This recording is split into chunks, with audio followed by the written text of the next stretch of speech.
In the death zone of Mount Everest, where the air contains barely a third of the oxygen found at sea level, experienced climbers have reported phenomena that challenge everything known about high-altitude mountaineering. The events of May 10, 1996, remain one of the most documented yet inexplicable tragedies in climbing history.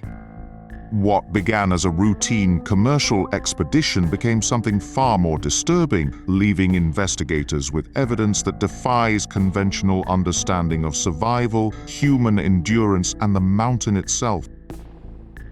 Before we continue, hit that subscribe button for more unexplained mysteries. It was early morning on May 10, 1996 at 29,035 feet above sea level on Mount Everest summit ridge. The Himalayan peak stretched into the jet stream, its slopes carved by winds that had shaped the mountain for millennia.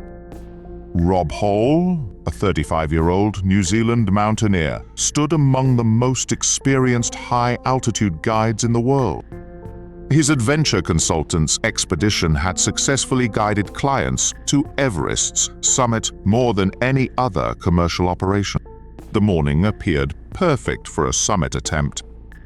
Weather reports indicated a brief window of calm conditions before an approaching storm system. Hall's team of 8 clients, including Beck Weathers, a 49-year-old pathologist from Texas, and Doug Hansen, a 46-year-old postal worker from Washington, had acclimatized for weeks at base camp and higher elevations. At approximately 1 in the morning, the expedition began their final ascent from Camp 4 at the South Curl. The route followed a well-established path up the southeast ridge, past the balcony at 27,600 feet, through the narrow passage known as the Cornice Traverse, and up the Hillary Step to the summit pyramid. Radio communications between Hall and base camp remained clear throughout the early hours. His voice carried the calm professionalism that had made him one of the most trusted guides on the mountain. The expedition maintained proper spacing, with stronger climbers assisting those who struggled in the thin air. By mid-morning, the first clients reached the summit. Hall's meticulous planning appeared to be working flawlessly. Weather conditions remained stable, visibility extended for miles across the Himalayan range, and the team moved efficiently despite the extreme altitude. However, something began to change during the descent. Radio transmissions from Hall became increasingly erratic. His usually precise reports started containing references to locations that didn't exist on any topographical map of the mountain. He described seeing structures on the summit ridge that other climbers couldn't identify. The first sign of serious trouble came when Hall reported that Doug Hansen, who had been struggling with the altitude, had become separated from the main group near the Hillary Step. Hall's last confirmed visual contact with Hansen occurred at approximately 2:30 in the afternoon, just as the predicted storm system began to engulf the upper slopes. What happened next defies explanation.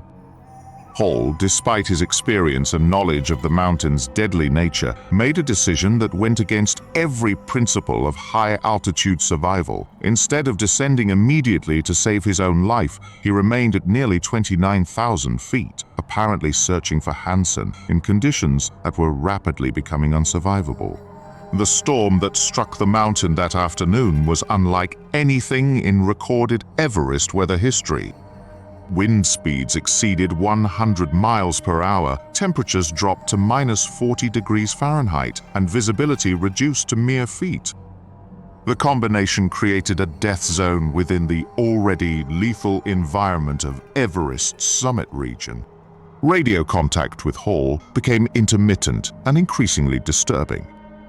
His transmissions, when they could be received through the storm, described phenomena that seemed impossible given his location and circumstances. He reported seeing lights moving along the ridge lines, structures that appeared to be made of ice, but geometric patterns too precise to be natural formation.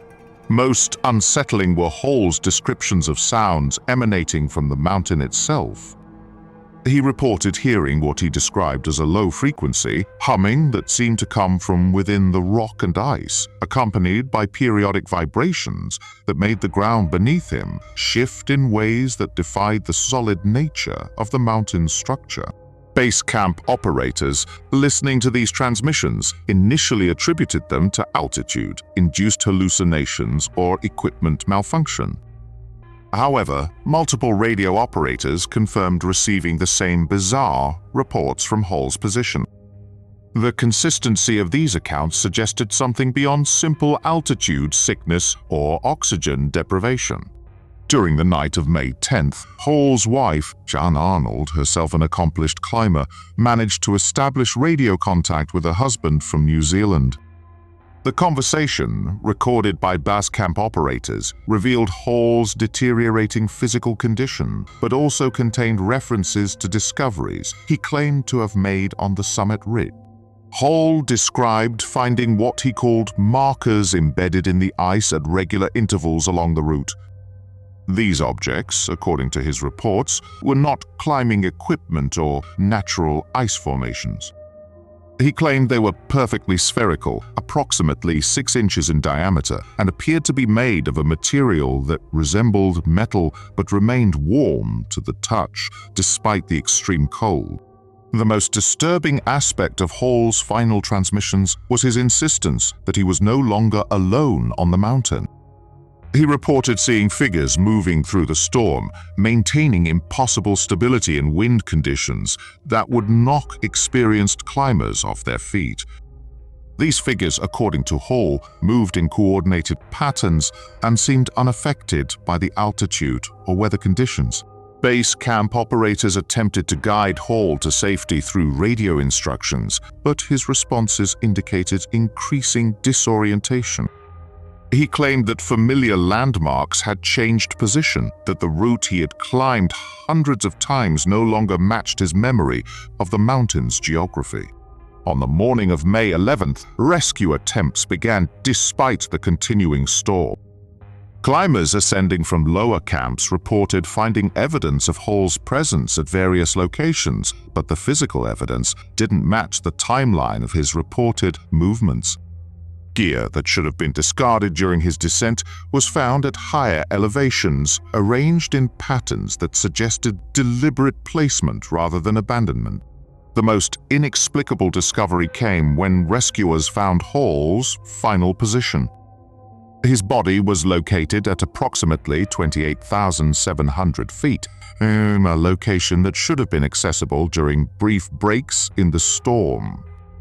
However, the positioning of his remains suggested he had been sheltered from the worst of the weather by structures that were no longer present when rescuers arrived. Surrounding Hall's final location, investigators found the spherical objects he had described in his radio transmissions. These artifacts, unlike anything in the equipment inventories of any expedition on the mountain, were collected but never appeared in official incident reports. Climbers who handled them reported that the objects maintained a consistent temperature, regardless of ambient conditions, and seemed to emit a barely perceptible vibration. The official investigation into the disaster focused on the weather conditions, decision-making errors, and the inherent dangers of high-altitude climbing. However, several pieces of evidence were excluded from the final report.